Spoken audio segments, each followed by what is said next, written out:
watching Numbskull Music, and today I'm gonna do a review of the new Linkin Park. Of course, they dropped their new album a couple months ago. They have a new singer now, as most people know. Her name's Emily Armstrong, and I didn't know who that person was, but fan freaking tastic. She's freaking awesome, and I always thought I was a bit of a chauvinist when it came to metal and rock. Like, I always liked the guy vocalist, but as I thought through it throughout the history of the music that I really like, there's a lot of women present. So apparently I'm not. Had to rearrange some thinking for myself. Anyway. But a lot of people have done their reviews, and I'm like, I don't really have anything more to add. Linkin Park has every right in the world to continue on, find a new lead singer, and, let's breathe some life into this project once again. No issue there. But like I said, I don't know if I had a lot. My opinion holds no weight at all. I'm nothing of a channel. So I'm like, what do I have to add?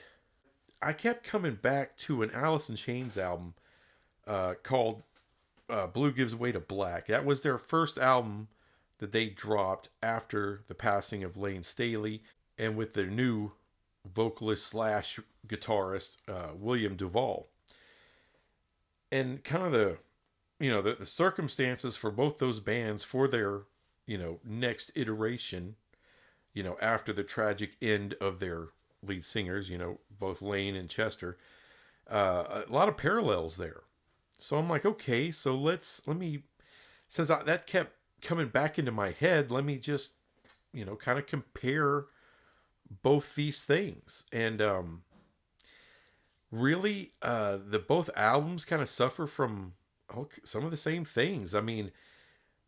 Chester that's the heart of Linkin Park, and so was Lane was the heart of Alice in Chains. So you're trying to move forward without your heart. Really difficult to do. To me, the new Linkin Park album, a lot like that album from Alice in Chains, it sounds like a side project. Black Gives Way to Blue, kind of sounds like a Jerry Cantrell side project. It just kind of did. And this new Linkin Park thing sounds like a Mike Shinoda side project. But I will say, Black Gives Way to Blue, there was one song called Your Decision on that to me is just haunting, especially after Lane and that whole history. Such a kind of a sad song, but it's a great freaking song. It's like they had one more great song, and there's a few good ones on there, but that one in particular, it may actually be a top 10 Alice in Chains song for me. Now the rest of the album isn't to that spec, to that quality. There's a few songs that are reasonably close, but that's the top one. This new Linkin Park album, From Zero, which is a fantastic title, by the way, and very fitting, From Zero. It just doesn't have that song that grabs you. Your Decision from Alice in Chains, that just really grabbed me, and it has stuck with me ever since I heard it. And From Zero, it doesn't have a song that really grabs me. You can tell there's incredible talent that went into this album. Everyone's highly talented.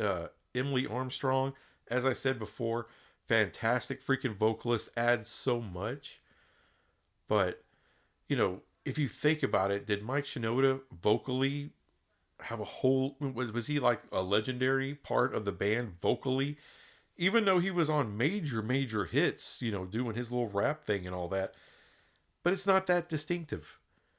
Jerry Cantrell actually has a really good distinctive voice and was part of the voice of Alice in Chains. And maybe that's why I hold that in just a little bit higher regard.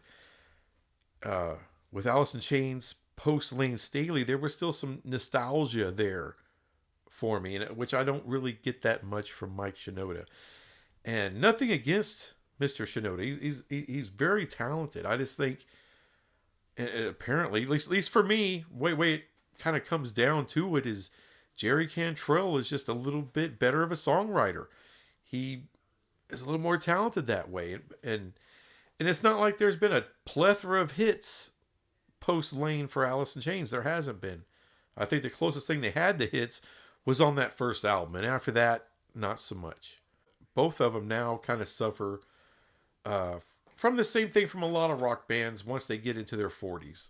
You know, the writing is like they run out of things to say. I don't mean to say that as far as lyricism goes, but just as far as the music goes. Because when it comes to rock, you're speaking a lot with with your riffs, with your melodies, with your leads, you know, with the soundscapes you're using, with your beats, with the drum, the bass. That's really where you speak. You know, lyrics, of course, but let's just keep it real when it comes to rock and metal. It's mostly about the music. If you don't have the song, no one gives a damn what you have to say. So, beyond any lyrical content, the musical aspect of it, I think Alice in Chains just had that little bit extra in the tank, you know, whereas it just sounds like Linkin Park's out of gas. You know, they can still play, they can still write some songs, but those songs don't really touch you. They don't really grab you. You know, as Linkin Park used to do that on a pretty regular basis. So that thus they were a gigantic freaking band. One of the last truly huge, great bands. And without Chester, it just seems a little hollow. Unfortunately. That's the way I see it. Of course, I'm pulling for them, and hopefully they can stay together for a good while. Maybe, you know, because Emily doesn't, I don't know, it doesn't fit very well to me. Her vocal style with Linkin Park style of writing, with Mike Shinoda's style of writing, it's not a good fit, but it's early. Hopefully they'll come out with they'll do some long tours. I think they're still on tour now, and over a course of time they'll build that musical relationship together, and maybe in some subsequent albums, you know, they will come out with something like, oh, this is something that I can really get into.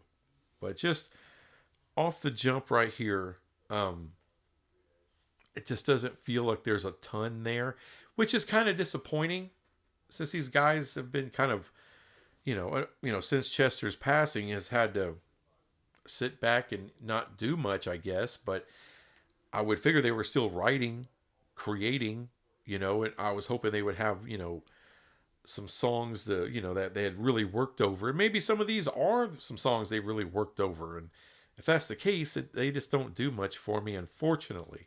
When I just judge the two albums, Alice in Chains, Black Gives Way to Blue, and when you look at Linkin Park's From Zero, to me it's no question Alice in Chains had the better album. And just had some songs there that really spoke to me, really grabbed me, especially Your Decision. That was just, it's a phenomenal, phenomenal track. And there's just nothing that's even close to that on the new Linkin Park. But having said that, I was always all for both bands to continue forward, make replacements as you need to, and keep moving forward as long as you have a passion and a love for it. And apparently everybody does have that passion and love for it, and they're going to keep going forward. And some, hopefully they can gain some new fans and people that fall in love with Miss Armstrong, because she's incredible. She's a powerhouse. But yeah, that's pretty much all I got for it. It's underwhelming, this Linkin Park album, but it's not really fair to Miss Armstrong. It's not. It's an impossible task to replace Chester Bennington, who was just, I don't have to tell anybody, just a legend, just one of the greatest, most unique voices in all of rock and metal. And so is Lane. It's also an impossible ask. It just is. So, yeah, I have to give the win to Alice in Chains on that, but still, hopefully there's some more to come from Linkin Park that gets better. So in closing, good luck to those guys, man. I hope they are fulfilled, and hopefully in a small way, this is some closure for those guys who were left behind after Chester's passing. Anyway, thanks for watching this crap, and I'll be back with some more crap later. Bye.